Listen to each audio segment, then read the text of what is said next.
Alright, what is up, guys? It is your Corona's Airblade bringing you guys a WWE Raw review of tonight's show, the January, I think it's 25th edition of Raw tonight, live from Miami, Florida. Before this video does start, please slash that like button down below if you're Corona's Airblade, along with hitting that subscription button down below for more WWE content. Also, we'll be having a few anime reviews coming up. I'm actually going to be reviewing Akame ga Kill. I think and there's one other anime I'll be probably watching as well, so probably next month or so. So, subscribe if you want any more of that as well. Just gonna get right into it. I actually did see the Royal Rumble. The reason why I did not do a review, I could have did a review. The reason why I really didn't bother even doing one though is because I wouldn't even have the review up until probably like today. After school, I probably would have had it up. And basically, if you don't get it up after the pay-per-view, it really doesn't make no point of doing it. So. That's really why I didn't even do it, because I would have no time to upload it last night anyways. Definitely the show last night, though, the Royal Rumble. Kevin Owens and Dean Ambrose, probably the match of the night, along with AJ Styles returning in the Royal Rumble. Triple H won the Royal Rumble, everybody knows, but we're going to get right into the show. Vince McMahon and Stephanie McMahon come out and talk a bunch of shit about Roman Reigns. After a while, Triple H comes down to the ring and says that if you mock my religion, you mock me, and you mock everything that I did. That is why I had to take the initiative to go into the Royal Rumble and do everything myself. Triple H comes down and cuts a decent promo about Roman Reigns. And they make an announcement that they will be announcing the main event at Fastlane at the end of the show. So that you guys stick around for. After that, you're going to be going into the Kevin Owens versus Dolph Ziggler match. Very, very decent match, I guess. I was not around for about the middle part of the match, for like about 5 minutes of the match, because I actually was in the shower. Did not catch that part of the match, but Kevin Owens does win. Gets the 1-2-3 over Dolph Ziggler. Was not quite sure. Kevin Owens actually eliminated AJ Styles last night, so I'm not quite sure if that's going to build up to a feud with AJ Styles. Also announced tonight that it was actually AJ Styles versus Chris Jericho. So I don't know if they're going to be having a Chris Jericho AJ Styles feud, or AJ Styles is going to be feuding with Kevin Owens, because Kevin Owens now has nothing to feud with after the main event announcement for Fastlane now. So Dean Ambrose is not going to be in the Intercontinental Championship scene anymore until after Fastlane, I'm assuming. So Kevin Owens needs somebody to feud with. Either it's going to be Chris Jericho, it's going to be either AJ Styles, or maybe Sami Zayn, because Sami Zayn was at the Royal Rumble last night as well. Entrant number 20, so, and actually Sami Zayn eliminated Kevin Owens, so, maybe you can build a feud there, I don't know, have it go into Fastlane, have it go into WrestleMania, I don't know. Up right now, he has nobody to work, unless they're going to let him work Dolph Ziggler again, which we saw that match plenty of times already, though I really don't want to see it anymore, especially at pay-per-views. Damn, I have a good beard growing. God damn. Anyways, after that's going to be coming into one of my favorite segments of the night, the Social Outcasts, Heath Slater, Bo Dallas, Curtis Axel, and Adam Rose coming down, actually cutting a promo. Flo Rida actually was sitting in the front row. They invite Flo Rida into the ring, and actually Bo Dallas and Flo Rida actually have a rap battle in the ring. I was literally laughing my ass off the whole time this segment was going on. I really liked the segment a lot. However, towards the end of it, Flo Rida actually introduces the Dudley Boys. The Dudley Boys come stumbling down the ramp. Then it's Curtis Axel and Bo Dallas. Bo Dallas actually got the new ring attire as well. He's actually wearing a onesie. A Social Outcast onesie. Then they announced they have a Social Outcast t-shirts on WWE Shop now. Match goes for about 10 minutes. The Dudleys dominate most of the match. There is no reason really why the Dudleys should have went over in this match. The only reason they did go over is because Flo Rida was there. There's no reason why the Social Outcast should have lost in this match. What was it? I think it was the 3D to Curtis Axel at around about 10 minutes in the match, and they actually pick up the victory with Flo Rida in the ring. Flo Rida actually hits Heath Slater across the back of the head, and like towards the end of the match, Heath Slater gets mad, and he gets 3D from off the top rope. So Heath Slater definitely working on promo skills, though. He's very, very good on the mic, along with Adam Rose and Bo Dallas. Curtis Axel, he can use a little bit more on the mic, but that's why they usually don't give him too much mic time. He's more of the in-ring performer. Not the best at promos, so he has to work on that as well. But he's not really not really the one that's supposed to be on the mic in the group anyways. But again, no reason why the Dudleys should have went over the Social Outcasts. I thought they were going to be building Social Outcasts up into the WrestleMania months, but apparently they're just going to push the Dudleys, but that actually have been doing absolutely nothing in the last few months. Going random feuds. Oh, we're going to go on with the New Day tonight. Oh, now we're going to lose against the Wyatts again. Where the hell's Rhino and Tommy Dreamer? They just completely get off this earth or what now? But had a good feud with the Wyatts and Dreamer, and after that they just went downhill from there. Now they're jobbing to people. Now what? They're going to have to take on the Ascension next or what? Complete joke. Anyways, it was a decent segment with the Social Outcasts. I enjoyed the segment with them as well, but kind of pissed me off when they actually lost in the match. But other than that, it's actually going to be getting into. I know there might be a few of these matches might be out of order, but it's going to be getting into the Chris Jericho versus AJ Styles match. Probably the best match of the night, to be honest. AJ Styles looking very, very good in the ring.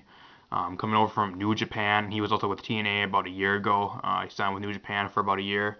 Now he signed a contract with WWE. He is actually in the WWE now. So taking on Chris Jericho in his Raw debut match. I really didn't see Chris Jericho winning. You're going to have AJ Styles making his debut on Raw. There's no way AJ Styles is going to lose anyway. So AJ Styles does win this match. It goes for around about 12 to 13 minutes. It was a very decent match. Kind of back and forth. Chris Jericho not looking too good in the ring. He really botched a lot of the moves. It looks like he's super winded in the ring constantly. I don't know what the fuck's going on with Chris Jericho. Either he's not on his workout regimen or something like that. But AJ Styles took some massive hits in that match. Basically, he was on the side. He got a drop kick on the side. It looks like he landed flat, right on his right shoulder, and basically the whole rest of his body was going down. His shoulder landed right on the apron. It looked like really hurt. Took some big bumps in that match, AJ Styles is, but AJ Styles tried going for the I forgot what his finisher. I think it's the Styles Crusher. I think I'm not quite sure. But he actually wins via roll up to Chris Jericho. Chris Jericho, I don't know what the fuck's wrong with him. It looks like he's extremely winded inside the whole match. I don't know what the fuck's wrong with Chris Jericho. Constantly looks super winded. AJ Styles looked completely fine. AJ Styles 100% in shape. I don't know, Chris Jericho, he's not in the match or something. I don't know. He was just in the Royal Rumble last night, so maybe he had fatigue from that still. I'm not quite sure, but Chris Jericho botched and everything. The only person in the match that really actually sold the moves was AJ Styles. Other than that, Chris Jericho didn't really sell the moves too well. That he looked like he's super winded, like I'm gonna say like 100 times. But AJ Styles does pick up the win. Chris Jericho they actually shake hands. And Chris Jericho actually looks AJ Styles in the face and walks out on AJ Styles. So maybe it's a hint of a heel turn for Chris Jericho and maybe an AJ Styles Chris Jericho feud. Wouldn't mind it, but I think AJ Styles is more fitted to be going against Kevin Owens, unless Kevin Owens somehow gets mixed in with that, or Kevin Owens is going to be going against Sami Zayn sometime in the future. But moving on, it is actually Bray Wyatt versus Kane. During this match, I debated whether to go sleep. Luckily, it only lasted about 5 minutes. Bray Wyatt actually did win against Kane. Kane actually did a little bit of jobbing tonight, which was surprising.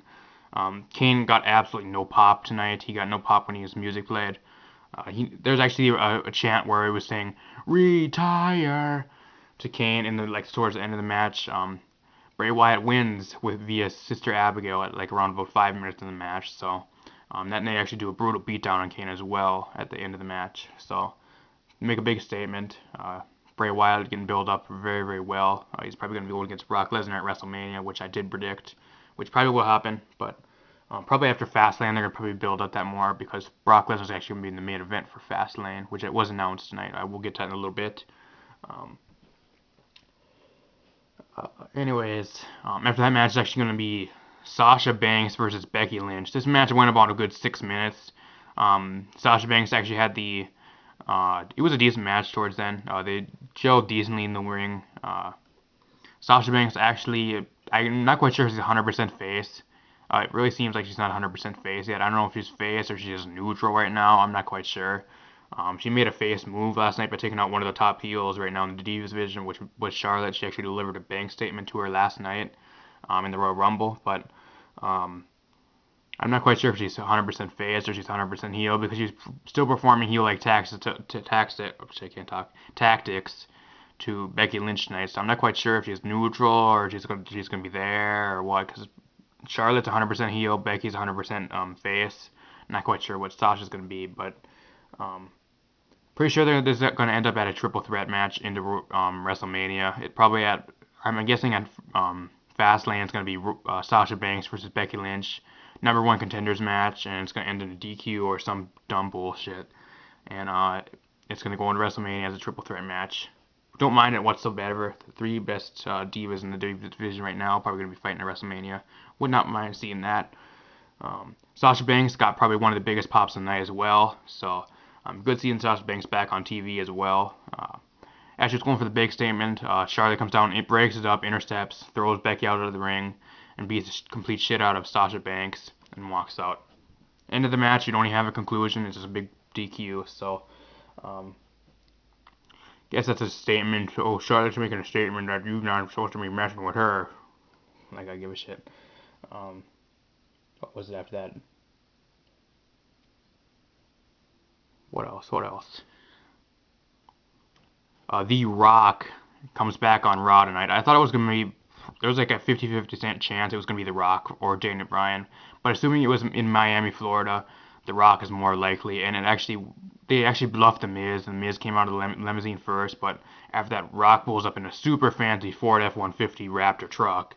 And he hops out, hey, Miz, you can take my keys. Go park that damn thing. And he starts talking shit about Lana, that Lana did something with him in the bedroom when he wasn't with Rusev. Talks shit about Big Show. Big Show breaks his laptop. A lot of random bullshit. And he comes in the arena, literally like about a 25-minute segment with just The Rock only. No commercials, though. He goes on in the ring, talks a bunch of bullshit.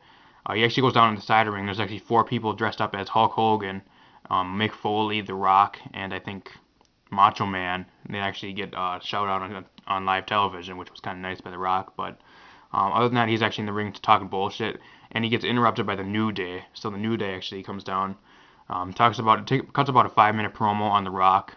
Says about The Rock that he supposedly is supposed to have gold. He has no gold and some shit like that. Kind of laughed my ass off at this because the New Day is so damn hilarious, especially with The Rock. The Rock shoots back some dirty ass comments towards the New Day. Very entertaining segment. After that, he's like, well, I got one more plan up my sleeve, and that is bring out my family. And the Usos out of nowhere come out and attack the New Day from behind. They all attack. Big E gets sent in the ring. He gets rock bottomed. Kofi Kingston gets sent into the ring. He actually gets super kicked and ends up rolling out. And after that, Xavier Woods gets sent in the ring. He's begging and pleading with Rock not to get hit. However, The Rock just drops his ass down, and actually delivers a people's elbow, and that wraps up the segment. Decent segment. The Rock got a decent pop being in Miami, Florida, I guess, but really hoping it was Daniel Bryan. But I guess Rock's going to WrestleMania. He's probably going to be wrestling there. Wouldn't really be seeing him just not in a wrestling role at this point because so many injuries right now. So he's probably going to be wrestling somebody.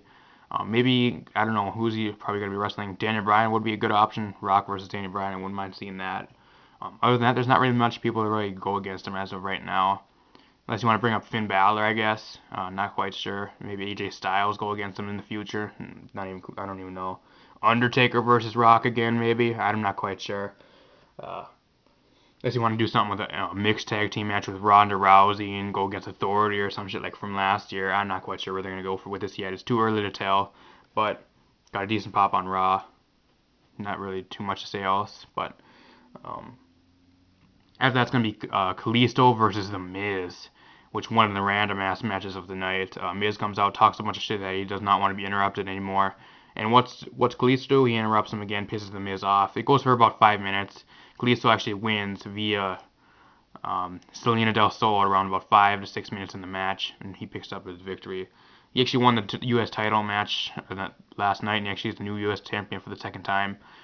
The reason why I really don't care about Kalisto anymore is because right after he lost the title back the next day on SmackDown to Alberto Del Rio, I was like, oh, well, this feud's over with. And they just keep building into the Royal Rumble. If they wanted to make it more effective, they would have let it go, let Kalisto go against all the odds, against all the League of Nations, send him into the Royal Rumble, and have him win his first title at the Royal Rumble. Not let him switch hands play hot potato with the title after next day on SmackDown, you know.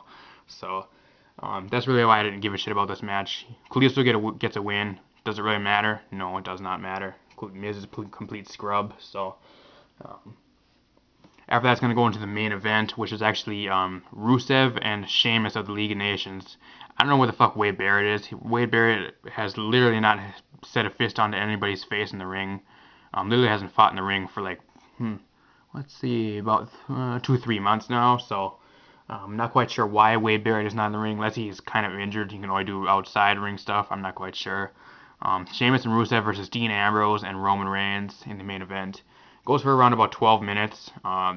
Ends up breaking down towards the end of the match. You got Ambrose on the outside. He's all taped up from last night's match with Kevin Owens. Have to put that tape on to fix at least some injuries. I know he's not 100% injured. They just put the tape on for show.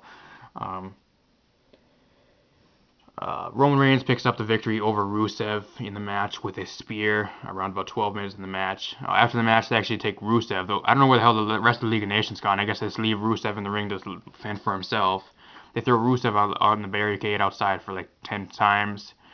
Throw him onto the table and actually deliver a Shield powerbomb, I guess, without Seth Rollins, I guess. Just Dean Ambrose and Roman Reigns like they used to do in the Shield. They deliver a big-ass powerbomb through the Spanish announce table. So getting retribution on Rusev.